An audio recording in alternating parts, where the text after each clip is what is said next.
Thank you so much, Karishma, for joining us today for Female Bond Fellowship. It's a pleasure to have you on board. For everybody, the way I know Karishma is through my internship at BlackRock, and my internship at BlackRock was back in 2019. And Karishma, I think maybe without even realizing, she has in my head definitely been one of the most inspirational people for me. We had maybe like 2 coffee chats, but everything she said in those coffee chats, I like went back, wrote down on my notepad, have been reviewing those notes for like the past 2.5 years at this point. So extremely privileged to have you on board here, Karishma. Thank you so much for your time. So Karishma is currently the head of systematic fixed income strategies at Fidelity Investments. She has a background in quant research, did financial engineering previously as well, and can talk to us more about what it means to be in quantitative fixed income and how to manage strategies of that sort, but also more broadly about how to think about your career in evolving within fixed income and more broadly navigating the workplace. So just to kick things off, could you tell us a bit more about your background? Yeah, I was going to say, firstly, thank you so much for inviting me. I think what you're doing here is a great initiative, so kudos to you. And I'm happy to be a small part of it. I'll also have the disclaimer, I'm not representing Fidelity here in any way, so it's all my personal opinion. So yeah, on my background, I did my bachelor's in electronics engineering at VJTI back in Mumbai. And then I did my master's at Cornell in MFE. And I started my career at Barclays Capital in New York. And I started at a very interesting time. We had this 6-week training, and then we started on a Monday. During that weekend, Lehman declared bankruptcy, Barclays bought them out. So when we go in on Monday, it was like a bloodbath. They didn't know where to put us. We all got like a week off. And then when we came back, it was just an interesting time. We saw like the entire teams being let go, a lot of reshuffle, reorg. But it was an interesting time to start my career. Anyway, so I did like an analyst rotation program with them. So rotated through around 4 teams. And at the end of it, I went back to the team that really resonated with me, which was the interest rate derivatives team, where I was building pricing models for swaptions, exotic options, Bermudans, that kind of stuff in the interest rate space. And then after being there for about 3 years, I got an opportunity with TD Securities, where they were building a brand new desk. So it was an opportunity to start from scratch. And so that was very exciting to me. I went there to build their option pricing desk. But things I didn't really see it through. I was there only for 6 months. I had personal reasons to move to the West Coast. So I moved to BlackRock and I moved to the systematic fixed income team, where I was first a portfolio manager, managing corporate portfolios on the back of systematic models.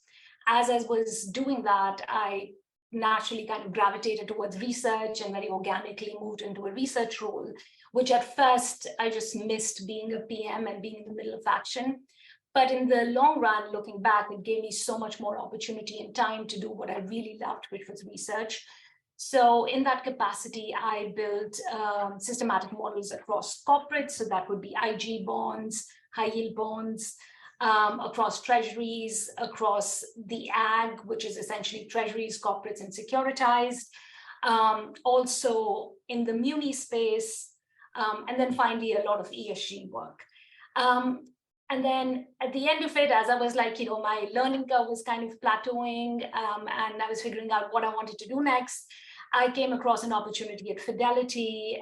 Wasn't really looking, but I came across this role where they were looking for someone to come in and build their systematic fixed income business, which was very intimidating and exciting. So I thought about it.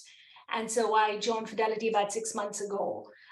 Fidelity made a long-term commitment to quant about 2 years ago. They built a new division, QRI, with the mandate of integrating quant in all of their existing investment styles.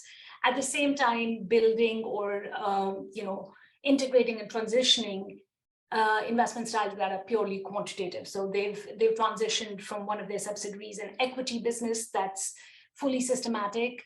And then on the fixed income side, I've come in 6 months ago trying to build that across all of the fixed income asset classes. So yeah, I'm trying to build a team, trying to build a business. It's challenging, it's exciting. And so yeah, that's essentially my background. So it seems like your background in engineering is particularly amenable to quantitative finance, but what really drew you towards quantitative finance and what do you like about it? So, when I was in school, the two things that I really liked were math and history. And then when I think about history, I really don't know what kind of a career path I would have had there. So I didn't know much. I knew I loved numbers. So I took a technical degree, which was electronics engineering. But to be honest, I never, it wasn't that I particularly loved it. And while, I was getting close to my graduation, I was figuring out what do I want to do next. I had a few job offers, in the same space, but I came across NFE. It was relatively new at that time.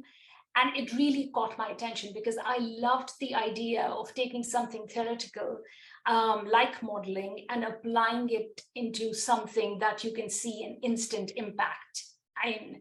So I loved that idea, but I still didn't know what exactly it would entail. So once I got into the course, I had a better idea. But where it really clicked for me was when I did my internship with Barclays again, and it was at their EM rates desk.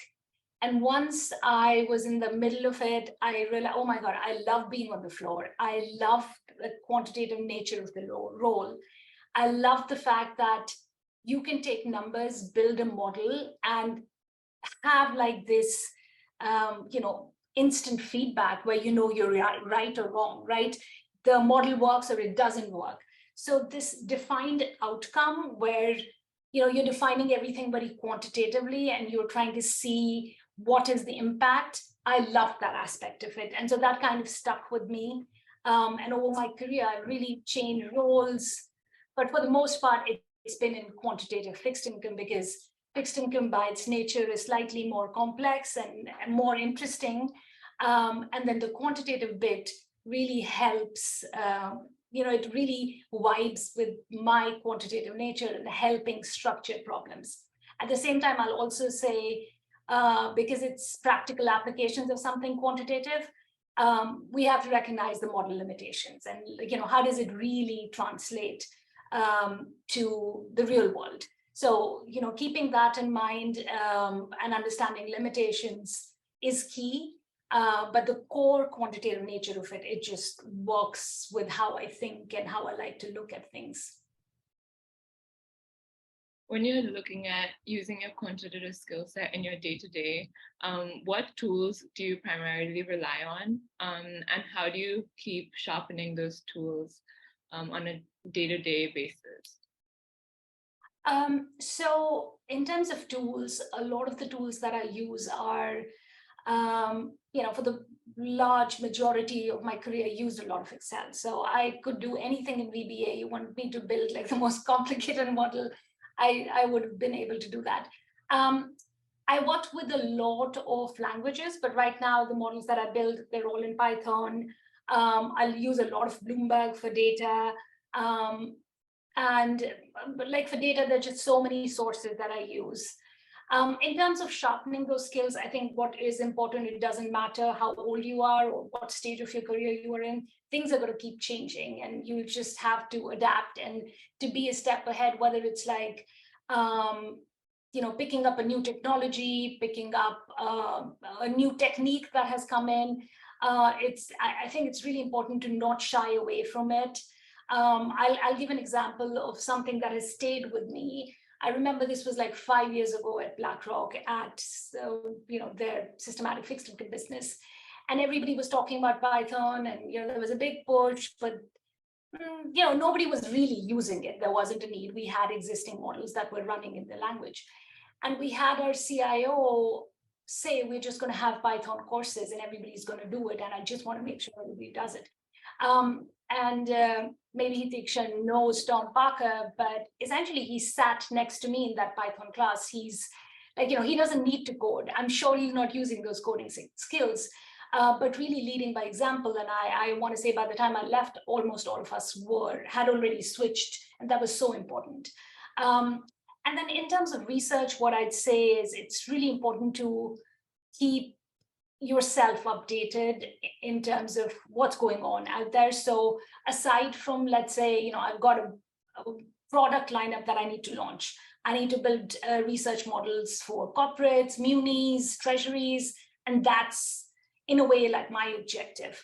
But you have to go beyond it. I always think about 1/3, 1/3, 1/3, and you can change this ratio depending on where you are in your career, where 1/3 essentially is the time you spend on things that you need to deliver or do with your role right now. 1/3 is, that's like the bare minimum. Then 1/3 in terms of in the same role, how do you exceed those expectations? And then 1/3 for where do you want to be in 5 years, 10 years? What is that path? How do you get there? So in that context, let's say, I've got a research lineup that I'm focused on, but I want to make sure that I am a step ahead. So looking at SSRN, maybe I can't do it weekly now. So monthly, looking at the top read research articles, attending conferences as much as you can, and where you cannot, reading like the briefs, something looks interesting. So going a little bit beyond from your current agenda, which might be 1 year in the future, always helps. Do you refer to like any public websites that you'd suggest as sources of information, like The Economist or Financial Times, or do you have other things that we could personally look into for building our research skills? I know at BlackRock we looked at a lot in SSRN. Thought that was a really great habit I picked up from that time. But if anything else. Yeah, so like the financial stuff, it's the regular, like, Wall Street Journal, Financial Times. For the quant research stuff, there are a lot of quant blogs that are very interesting. There is, I think, Quant Patch Up, Quantopedia,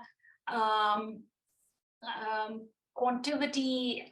So, happy to kind of dig in and send you guys a list, but there are a lot of public quant blogs that are very interesting, and they talk about new techniques that are out there. There are also some interesting podcasts that may not necessarily be quant, but general market color, which is always great, but with an opinion. So trying to remember which ones come on the top of the list, but I know BlackRock has one, Fidelity has one. There's the Macro Trading Floor, which I've been listening to recently. That's great. There's also, I'll also say there's an all-in podcast that I've been addicted to, has probably not much to do with quant fixed income, but I think it's an interesting podcast, and it kind of brings a bigger picture. So, playing around with that. And as I said, quant blogs, there are a lot of quant blogs that you could follow. So one question I think I've been asked a few times when people ask me what I've done in quantitative finance is that doesn't everything in finance really use numbers? What are you really doing different from what everybody else does? And why is there a whole field dedicated to this when everybody should actually be using numbers? Everybody should be using basic tools like regression to do their day-to-day analysis. Are you telling me that people don't use that? Yeah. I actually do have a couple of slides that will help with that. But I will say, to your question, Uri, it is something that right now I'm coming into Fidelity, which has been a traditionally fundamental shop. And so I am kind of having to answer that question to an entire firm, particularly the entire fixed income division and the high income division. So I am very, very well familiar with it. But let me see how I can share my screen here. It does say host disabled participant screen sharing. 1 second, let me change. Well, that's fine. I can even talk to it. No, it says it allows participants. Let me just. Yeah, okay, now it should work. Okay. So here's a slide on what systematic investing is, and then we can jump into what does it mean in the context of fixed income, right? So the way I think about it, and if you go back to the fundamental law of active investing, it comes back to this equation where we say the information ratio of a strategy is defined as IC, which is your information coefficient, so how accurate your bet is, multiplied by the square root of breadth, so how many assets are you betting on, and then your transfer coefficient, so how well do you translate your model to your actual portfolio. And so what it comes down to is fundamental is focused on this, and then systematic is focused on this, or you would say the strength is this. So on the fundamental side, a PM, it's a best ideas approach where the PM is employing quantitative methods, qualitative methods, whether it's, like analyst ratings, quant models that quant is building for them, but it's completely driven by the PM with full discretion, and they're taking their best ideas and creating a portfolio that's highly concentrated, but with a lot of conviction. So these are high conviction concentrated bets. On the systematic side, it's a very data-driven, rigorous approach where each one of these ideas needs to be sensibility backed, in the sense that it's not a data mining exercise. And so that's another thing that I want to stress, that we're not throwing everything at it and seeing whatever sticks and the strategy looks good and now we've got a model. Everything needs to be sensibility backed, needs to have an economic rationale, but then any idea that gets into your portfolio needs to be rigorously tested. There is going to be a PM oversight, but it's largely model driven, and you want to use that to eliminate behavioral biases, but PMs might override. There are biases around confirmation bias and trend following bias, which can lead to a portfolio that's not very risk controlled. So you take all of that, you take the idea, you focus on breadth, apply it to a number of assets in a very risk aware and a T-cost aware fashion to get a portfolio that's very diversified. It's also easy, since it's got constraints and it's systematically constructed, it's also easy to move the dials to get a solution that is around the risk return spectrum of whatever the client wants. So you could have the same model and run the dials with a lower risk for a client with lower tolerance, with a higher risk for someone that wants higher risk. And so it's very scalable in that sense.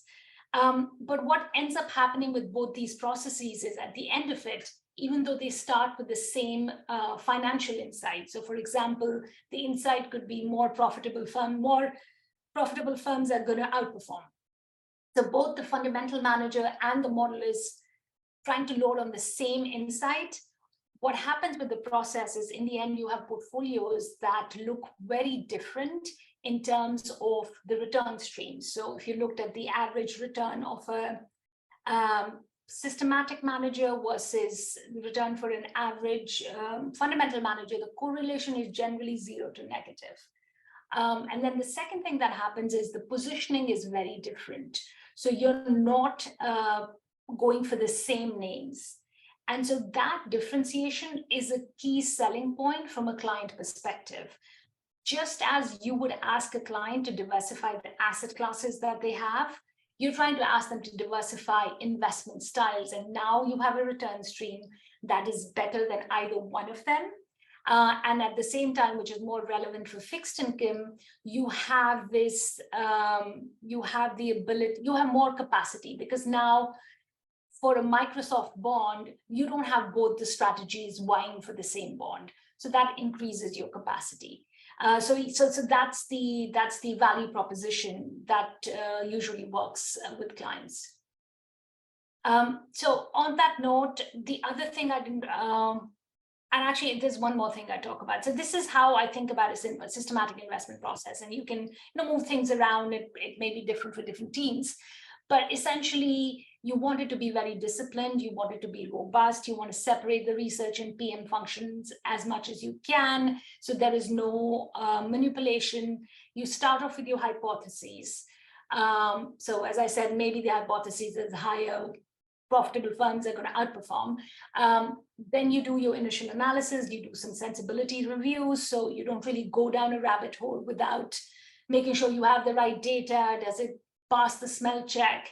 Once that goes through, you'd go through some sort of a rigorous research approval process where you're brainstorming in terms of getting feedback, improving the model, making sure it's stress tested, approve it in an investment committee, and then it's live.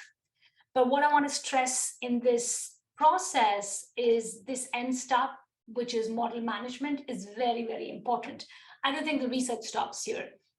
What is really important is that you have a regular process of understanding how strategies are traded, how they perform in a backtest versus out of sample.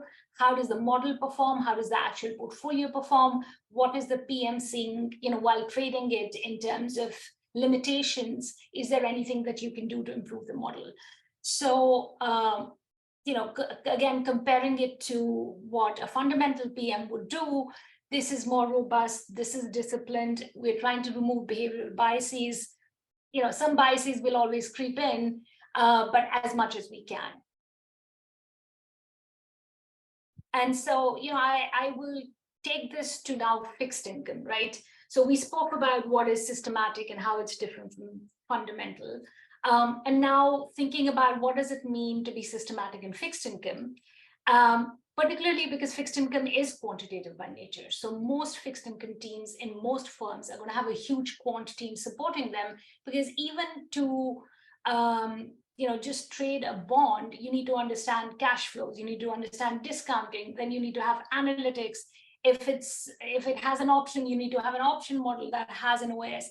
So in itself, it's very quantitative. So what does it mean to be systematic in fixed income? Right. So if you look at the AUM that's being managed by quant managers in equity right now, it's about 30%. When you look at the same number for fixed income managers, it's only 7%. And that is a function of a lot of things. One of the first being just a higher barrier to entry, right? Not anybody can trade fixed income, which makes it really hard to implement systematic ideas there. But it's also the fact that there are a lot of liquidity constraints here, where a model might look amazing in a backtest, but when you actually go to trade it, you're not able to find that bond. So if your model is not smart enough to account for that liquidity, if it's not aware of those challenges, it's not going to work. But it also means that there is a lot of room for disruption. So that's why I'm very excited about this space. In the last 5 years, I think the AUM for systematic fixed income has doubled. It's still very small, only 7%, but it's actually doubled in the last 5 years. And there are a lot of things happening within the bond space, like electronic trading, more efficient pricing, more pricing vendors coming up that are improving that. But there is still a lot of inefficiencies that you need to be mindful of when comparing to equities. So when you look at this chart in here, what I want to highlight here is, so you go from public equities to treasuries to IG, high yield, EM, private credit. With equities, if you're running a portfolio, you ran a backtest and you said, this is my model. If it's developed markets, if it's US equities, there's just no reason you wouldn't be able to trade on that strategy. Same as with treasuries, I'd say you'd be able to take that model portfolio and for the most part be able to create a strategy that's based on it. As you go down this spectrum, your liquidity goes down. You need a lot of PM touch in terms of finding substitution for bonds, understanding how the models work. Your transfer coefficient goes down, and your focus becomes this implementation alpha, in the sense that how are you going to take this idea that works in the most efficient way without transaction costs eating away in it. And so when you think about systematic investing in fixed income, yes, there is a great opportunity for disruption, but a big challenge is this implementation, and getting that right is key to getting a successful strategy within systematic fixed income.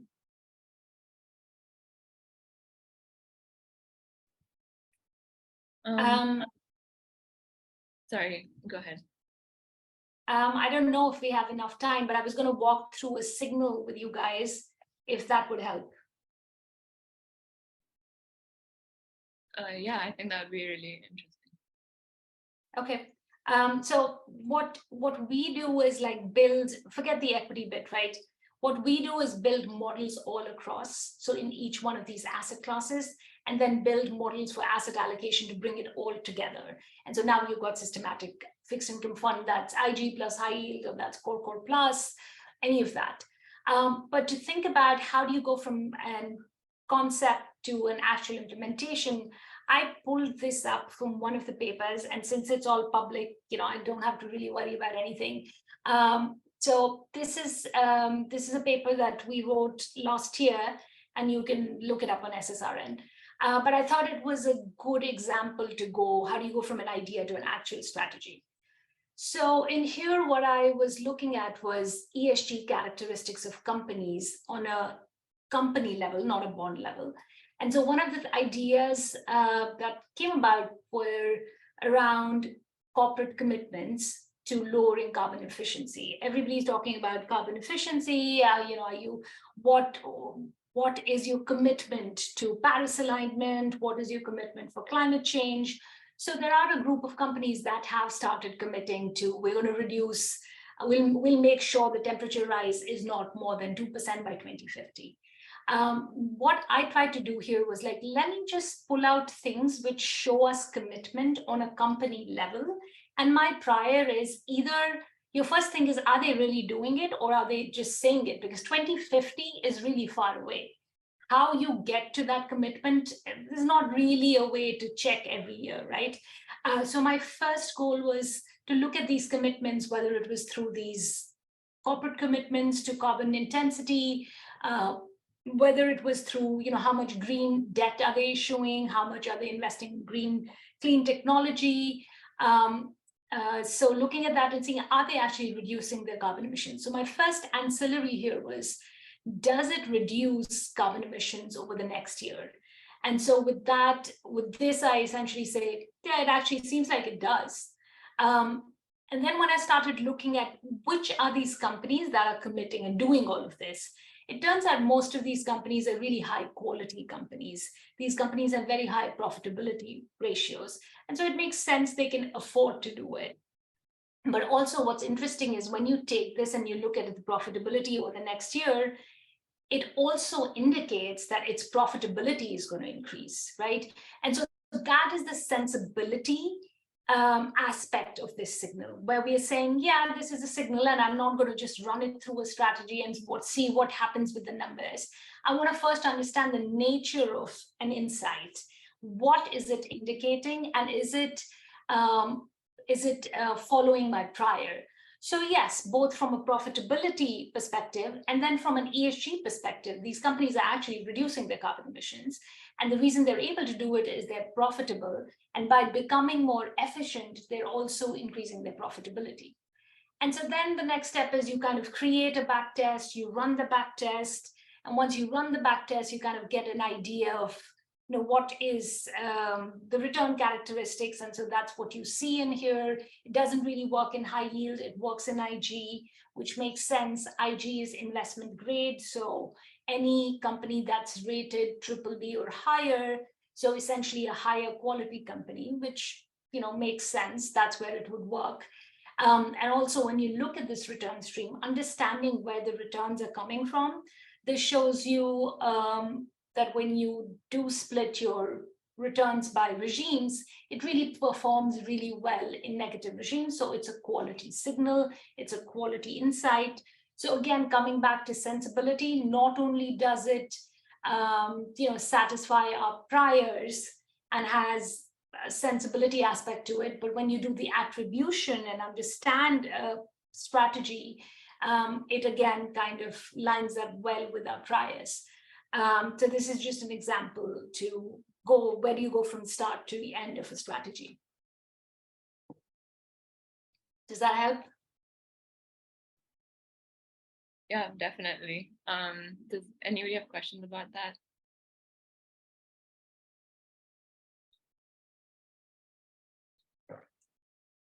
Okay, I had a question. Okay, Clarissa, yeah, go ahead. Oh, no, I just had a quick question. In terms of research, is this something that you would tend to do, or do you guys tend to just research papers and then use the evidence based on those research papers to build into your models, or do you conduct the research on your own? So we do research, right? And that gets into the strategy. And The best ideas will not make it to the paper, right? Because once we give out the best ideas, everybody's doing it, and so it's not in the market anymore. So we do the research. We also read papers from other authors, not necessarily, replicating that, because any true alpha signal, nobody's writing papers on it. That's the honest truth, right? But you can get a lot of ideas about something that has worked in an asset class. You can get an idea about a certain technique that has worked for a different problem that you could use for your own use case. Thank you. And an additional question would be, are these usually long-term type of things that you look into? What about like short-term type? Like, if, for example, in the current environment, in terms of increased volatility, those very short-term type of thinking, how does that get into, more quantitative type of analysis, given it's quite short-term in nature as well? So when you say short-term, do you mean intraday, or do you mean? Maybe like, maybe month, maybe the quarter, maybe the rate hikes and stuff like that. Yeah, so I wouldn't say that this is long-term, right? What you're doing is you're testing an insight and understanding the characteristics of it. You want to test it for as long as you can. If you have data that only goes back 2 years, that's all you can test, but that's not that robust. So you want to go as far back as you can, with the understanding the insight's going to behave differently in different regimes. So right now we have rates are rising regime, right? So if, in a typical model is going to have 10 to 15 signals. So you'll have a good idea of which signals will work in what kind of regimes. And so even though everything is tested on the long term, the way we combine it, the way the portfolios run with different tilts, with different exposures, we are trying to be aware of how they would perform. And also in some cases in sharp regime shifts, like right now, what we do is like either change the signal mix or have some sort of tilt on to account for it. But generally, when you run a backtest on a complete model, what you want to see is that it performs really well in most regimes. You can't cover every, at the end of the day, it's a backtest. It's not going to, every situation can be unique, so you can't really predict everything, but you're trying to cover your odds as much as you can. Got it. Thank you so much for sharing. And how often do you modify strategies and signals to, like, one is like improve them, but also like to fit the evolving market regimes without over tinkering or overfitting? Yeah, so right now I'm starting from scratch, so it's not applicable right now, but I'd say from my previous experience, it depends. Your point about overfitting is very important. Like the last thing we'd want is the model is changing every year. So it's definitely not an annual thing. You can have tactical things that go on where you say, I think we're entering a recession, we want to reduce our risk. That's different, that's risk control. But the actual signal mix, I'd say every couple of years, unless there is a new signal, right? Like, so if a new signal is developed and we want to see if it's better than the rest, yes, we want to make room for it. So yeah, some of the signals that have not been performing well might be kicked out, but nothing that would be just like, oh, the signal hasn't been performing for a year, I'm going to kick this out and replace it. That doesn't happen that often. I will say it's, I'll make a note here that thing is slightly different for equities than fixed income, where in equities that happens a lot often, where the signals are churned a lot often and, kind of being a little bit more dynamic to how the market is behaving. And the reason for that is the alphas in equities, since everybody is trading, you're kind of chasing them. So the problem you solve in equities is an alpha decay problem. An insight comes in, you trade on it, it decays in a year, it's a normal thing. You need to come up with a new insight. So systematic equity research is a lot about new insight. Let's go find the next thing that will get us above the rest. Systematic fixed income is also about new insights, but because systematic fixed income is so hard to trade, that a lot of the inefficiencies that exist for a long time. So it takes a while for alpha to decay. And so for the most part, you're trying to think about the most efficient way to implement a strategy.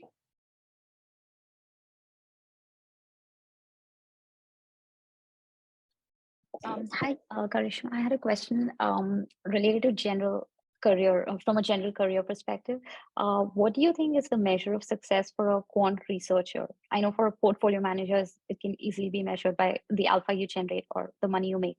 But for a quantitative researcher, what do you think is the measure of success? I say, yeah, so I think it depends, right? Like when you say quantitative researcher and systematic, that to me is your type to the PNL. You are like, I would evaluate a researcher in my team by the amount of PNL they generate through their models, right? So I always think about them, PMs and researchers working together for the best outcome. So that's one thing. But to your point, like I think you said what kind of skills? No, what is the measure of success? How do you? What is the measure of success for research? Yeah. For research, yeah. If you're in a systematic team, it's how well your models are performing. Like performance is the first thing. But the second thing after that is, research is always an investment, short term, medium term, long term. Some things are short term, like if you're launching a strategy in 6 months, you need it to be successful. That's your focus. You're judged on that. Medium term could be something like, we want to try a new asset class, and over the next 2 years, we want to be successful in it. But to be really successful, you need to do it right, which means it's an investment. Take as much time as you need, but make sure that whatever you do is very thorough. And that is something that everybody has to understand in terms of evaluation, where you say it's an investment. Did you come up with something innovative? Did you, whether it's like a new strategy or a new technique, did you go beyond and come up with something that may not be used for this strategy, but can be used for something else? That's success as well. Right? So since it's an investment, medium, long-term things sometimes don't pan out. So you could be trying machine learning for bonds, and you spent, 6 months to a year on it. At the end, it doesn't give you anything much better than what we had, so we're not going to use it. That's not necessarily a failure, because it's a research investment. But through this process, we learned a lot of things. Maybe it's going to work in the future. Maybe we can reuse this for some other asset class or some other problem. But as long as we learn through that process, I think that's very important. Got it. Thank you. And would you be able to tell us a bit about what strategies you're working on at Fidelity, and like what your high-level overview of like navigating, creating a team there is as well? Yeah, so I don't think I can go into too many details, but I can tell you, everything that we saw right now with treasuries, credit, IG, high yield, securitized, EM, we're building strategies across all of them. And then we're building strategies that bring all of these assets together. They're all long only, they're benchmarked. They're both for retail clients and institutional clients. So we're talking to both internal and external clients in understanding what this product lineup will be, and what it's looking like is everything that I showed you. So there's a lot of work to be done. As I'm thinking about what team, as I'm building the team, I'm letting it be product-led. So I've got 3-4 products in the line for next year, and I've hired on the back of those needs. But the one big thing that I'm focusing on is diversity. And by diversity, I mean diversity of backgrounds. So I have both PMs and researchers in the team.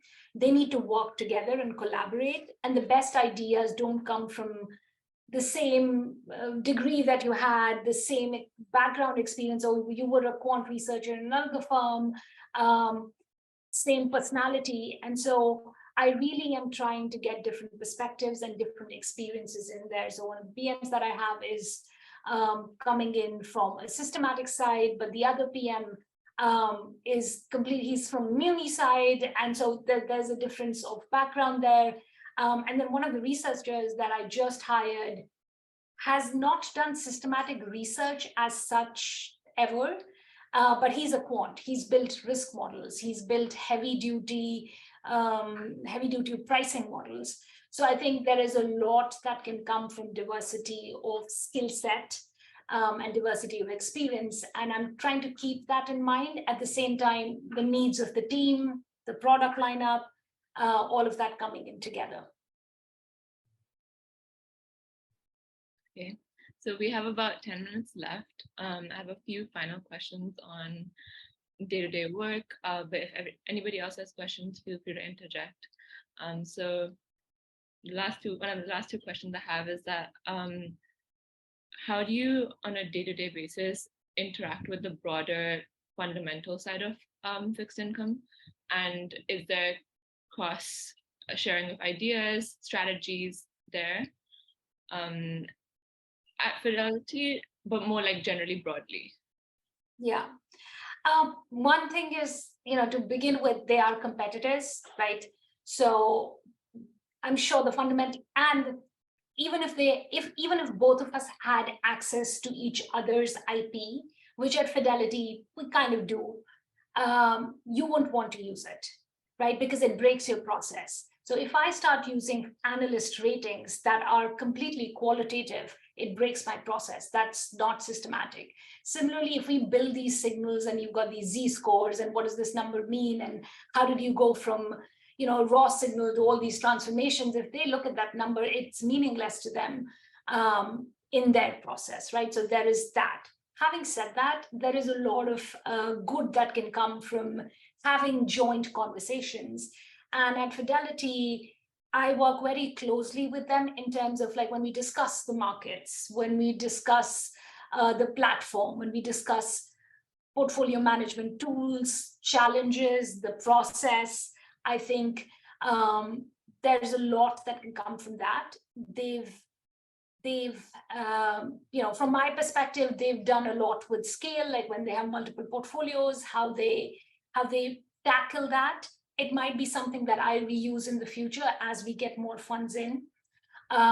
Similarly, I might do a lot of the stuff that I might do for like probability of default models on the corporate side. They might want to use it in some capacity. So in terms of interactions, I think general ideas on the market is a very clear collaboration opportunity where, me looking at the market from a systematic point of view and them looking at it from a fundamental point of view, it's great to compare those notes and try to get the best out of it.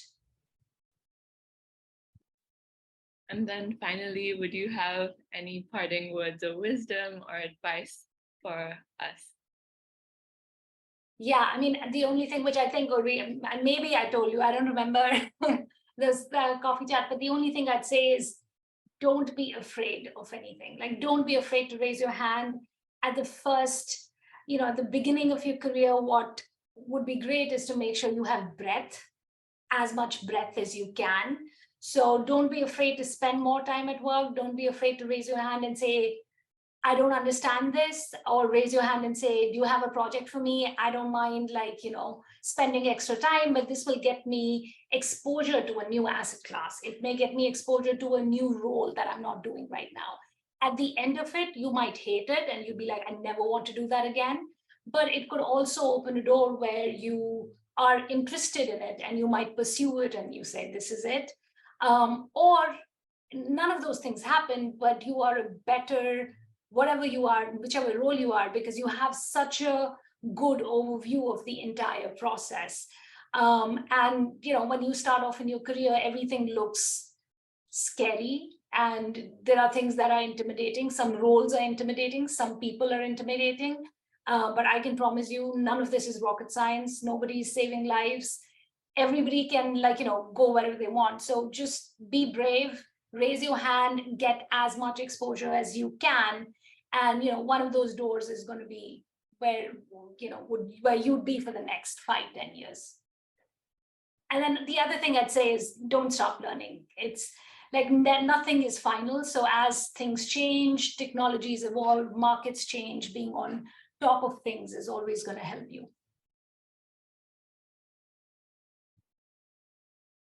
Some strong words of wisdom there. Does anybody have any final questions? I actually have one.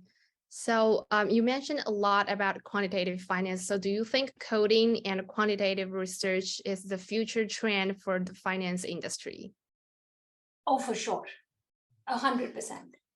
And I don't think coding is its own thing. Like right now we have, we're building a whole business, not just systematic fixed income, just QRI, which is the quant business at Fidelity. And then when I started off in my career, you had technology, and then you had BAs, which were business analysts, and then you had front office. There were just like so many layers. Right now, as researchers, everybody knows how to code. Well, you're not the best coder, but everybody knows how to code. In fact, it's one of the bare minimum things that you're expected to know. Again, you don't need to be the best coder, but it's one of those minimum skills that you need. So even if you're not great at it, if you know enough to get by, that's key. In terms of where the market's heading, particularly for fixed income, as things become more efficient, as there's more algorithmic trading, as there are more firms getting into quant, whether they're doing fundamental or systematic, they're employing quantitative techniques. So if you're not doing that, that means you're 2 steps behind.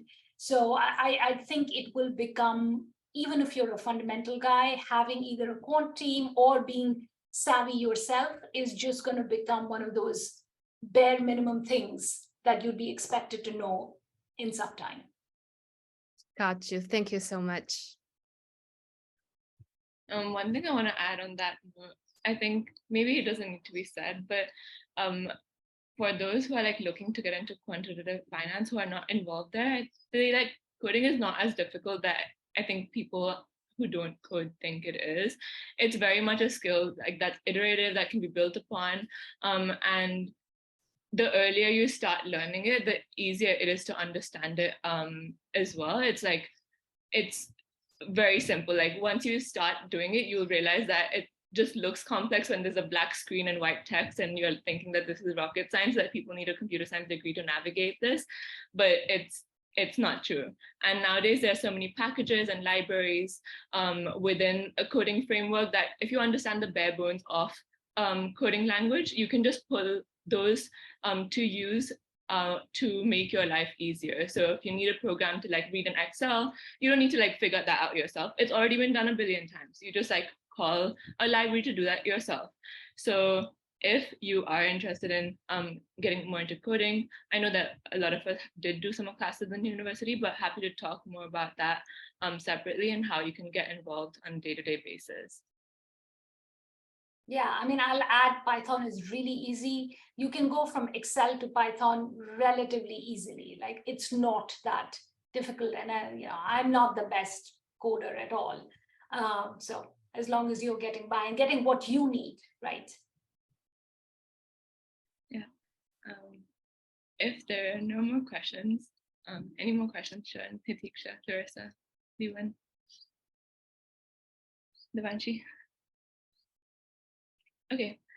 Thank you so much, Karishma. This was extremely insightful and as always, very inspiring.